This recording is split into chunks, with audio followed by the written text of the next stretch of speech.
abateji ntagira mwishomereri ryamara uwireburengwa kandi beina abana binji abeina obumugambiri bete cyo busasi bineho kushomera hamwe n'abashomesa hotereho na zatoyi shomereri bakatandikaho kare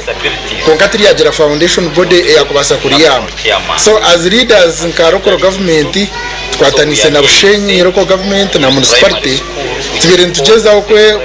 kora namane kaba leaders kureba at least twarunda n'ubusente buke bakubasa kutuyamba umukombeka ishomereri ori omuhwezi wa mukuru w'ishomereri nawe yashobora batunga ukugumirwa kw'amani kubasa kushomesa buri mwana abo kuba abana bino ubumuga butakushana kandi tubine byo kukozesa umukanduringa abana babarema na munonga wabo ryo mushomesa utar trained on their special needs education ushanga ka sign language for example to kumanya kusigninga